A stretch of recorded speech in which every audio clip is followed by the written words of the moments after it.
Hello, this is Socially Triggered, and this video is going to be on the dilemma of COVID, the COVID dilemma.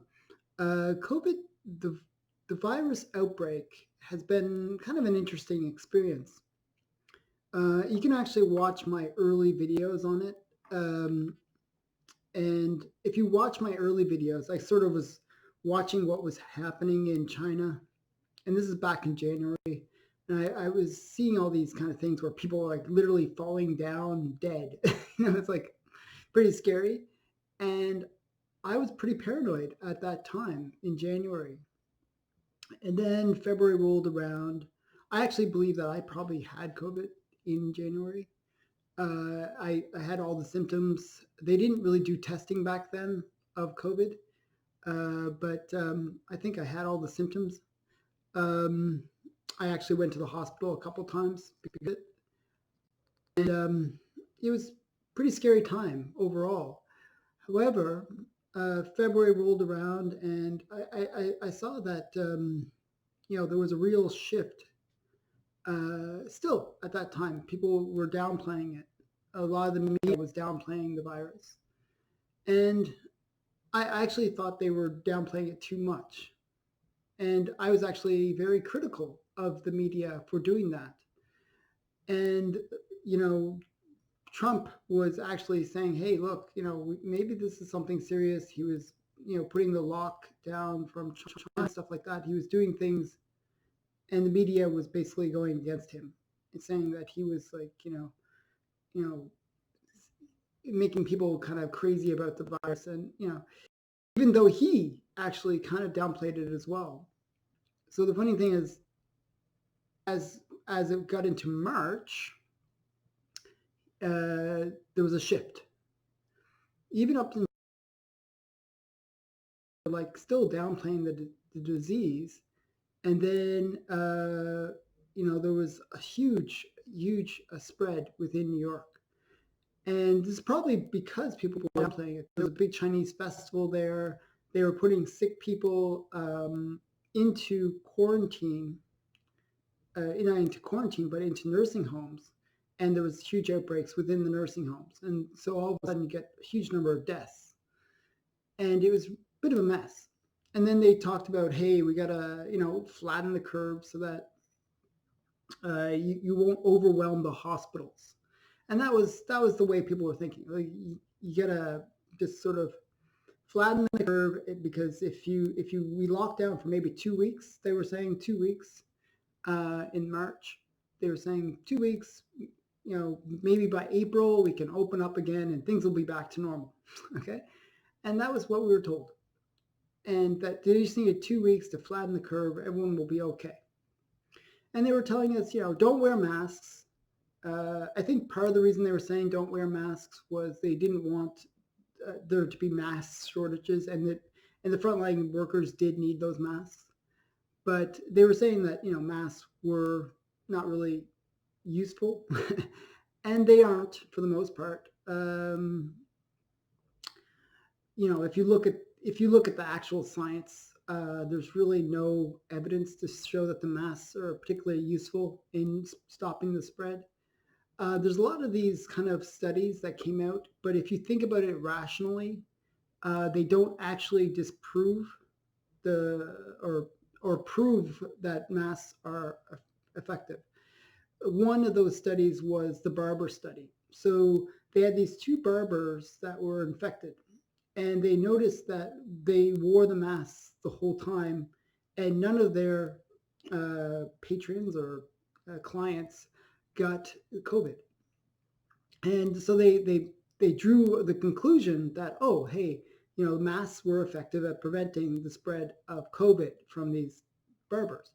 Well, both barbers were asymptomatic, and they part of the reason they didn't spread COVID is if you're asymptomatic, then generally you're not going to be spreading anyways the disease, because what happens is it really needs that particulate kind of you know thing to spread. It needs an aerosol. It needs you to spit or to cough or sneeze, something where it can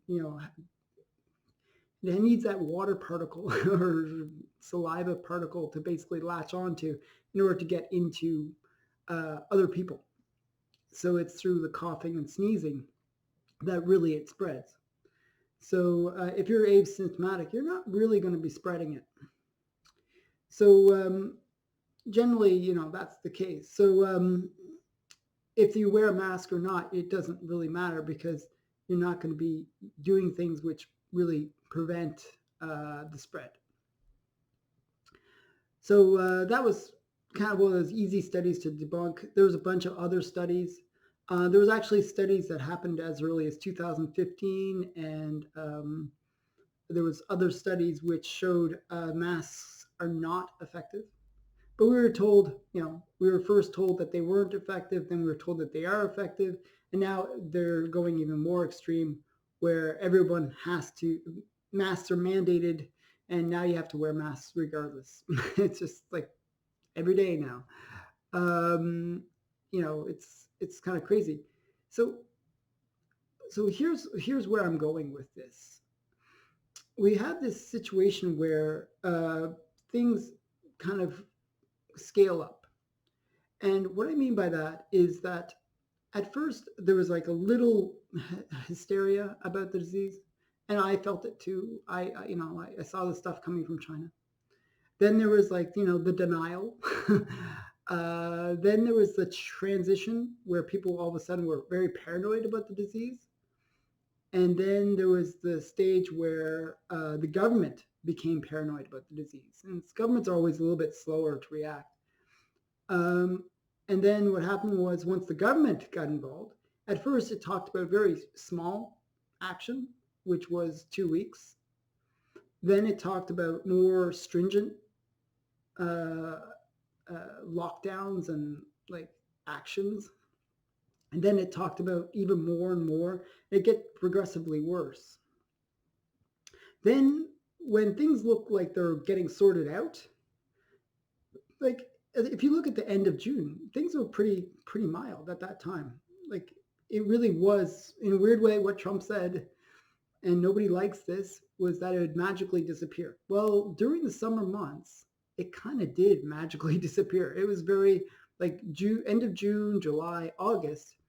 Really, the number of cases were pretty low, uh, and the number of deaths were very low. If you look at I'm going to use Canada stats because it's a little easier. If you look at Canada stats, well, during those months of end of June, July, and August, the number of deaths was between 4 and 8 per day, which is pretty mild. Compare that to the flu. The flu kills probably about, I think about 10 as well. It's pretty similar. The flu in Canada actually kills about 8,000 to 10,000 people per year. I actually looked at the stats today about that, and I was actually shocked because that's the same as COVID. it's the same. I was very surprised by that. So the point is, during those summer months, it really did kind of fade. And then, what you have is as things get colder, people are stuck indoors again, and you get what's called the second wave. And that's what we're going through right now, this second wave of the virus. And what happens is you got to think logically. The virus, from what we can see, is very contagious.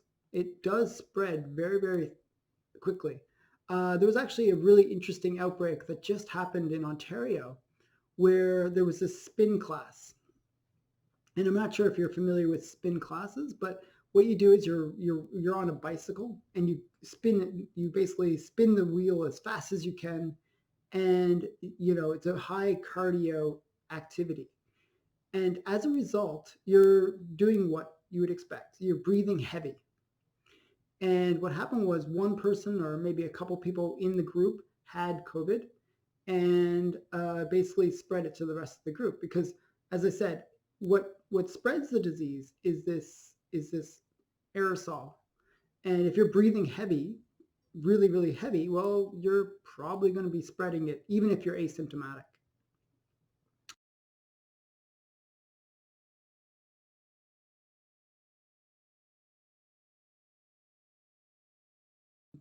it's just circulating and everyone gets it.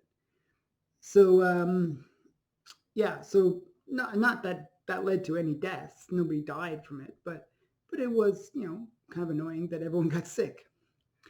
And that's really where I'm going with this, that whole idea. And I really want to explain this story. I always love the idea of history and understanding where we were to understand where we're going. And what I'm trying to get to, I know this is like almost a Joe Biden kind of way of explaining things, but what I'm trying to get to is the understanding of what the progression was in terms of the disease itself, in terms of the government ways of dealing with the disease, and in terms of what we should do going forward. Now, what we've seen, and this is, again, I'm just referring to Canada, and probably it can be extrapolated to other countries as well, is the fact that the disease kills older people and it kills people who have pre-existing conditions. If you're young and you get the disease, you're probably not going to die. You're probably not even going to get sick. But the majority of people will be fine, even regardless of age. As long as you don't have any pre-existing conditions, as long as you're fairly young, you're fine. Under 70 is what I mean by fairly young. So the average age in Canada is, I think, 82. And the majority of people that got it and died were in nursing homes. So 80% of the people that died in Canada were in nursing homes.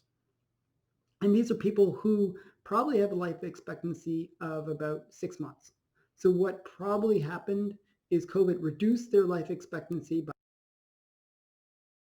That's sad, but true. And now, knowing all of this, knowing this big picture that I'm really trying to describe here, what do we do? Where do we go forward? Now, it's always easier to play that, Monday day or whatever, the quarterback where you play the day after and think of, oh, well, what we could have done if we had done things differently and we could have won that game. Well, we're in that situation now. We can kind of go back and say, hey, look, what we did was totally wrong. We shouldn't have locked down the country because it's only old people. It's only people in nursing homes that are dying. And the rest, it's really a small percentage. And it's really generally older people that are dying. So what should we have done? Well, we should protect the nursing homes. So easy things to do is like get full-time workers in each of the nursing homes. Make sure that they are tested, the workers, and make sure that the people within the nursing homes are protected. And if somebody does get sick in the nursing homes, you take them out of the nursing home and put them into a hospital where they won't be spreading it to other people within the nursing home. That's it. Believe it or not, if the government, not even government, if people had just done that, probably 80% of the deaths, or maybe 70% of the deaths in Canada could have been stopped. That's a huge percent. And then it becomes like, well, this is not really a big deal. But in terms of the rest of the nation, we shouldn't have locked down because all we've done is we've increased suicide rates, we've increased opiate rates, we've increased depression, we've destroyed businesses, we've done all these horrible things to our society. However, here's where the dilemma part comes in. We know all this. It's not like this is not known. By this point, we know everything. Yet, we have a dilemma where if you try to tell somebody, hey, maybe we should just go back to normal. Forget all these mistakes that we made. Forget it all and just go back to normal.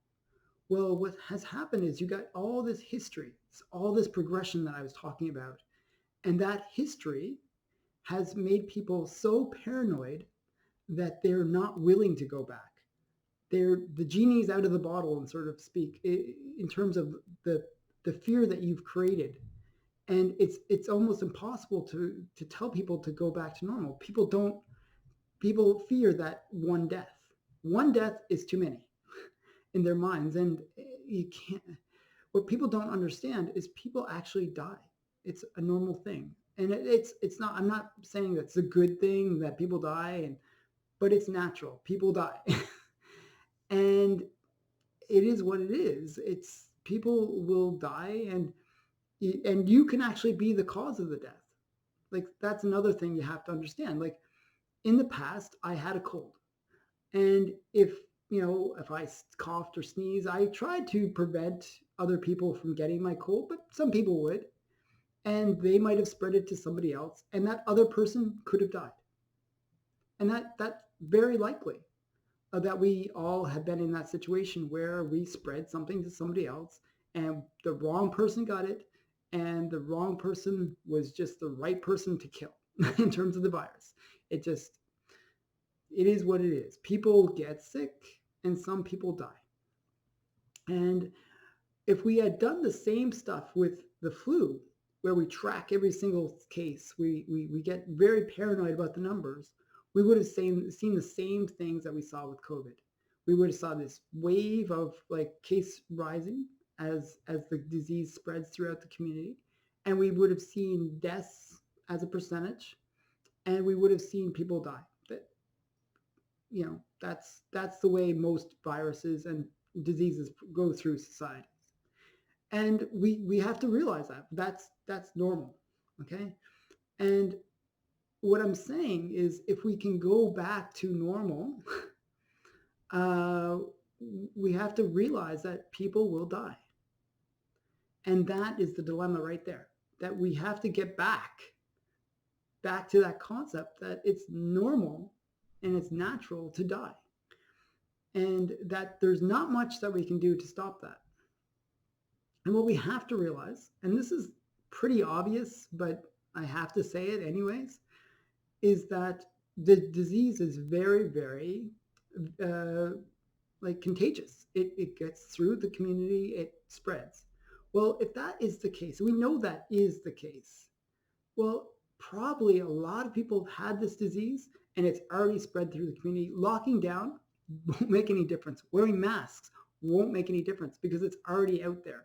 It's part of us now. It's part of our society, and it's going to come back over and over again. Doesn't matter how many vaccines you come up with. Doesn't matter how much you socially distance. Doesn't matter how much you quarantine. It is part of our society.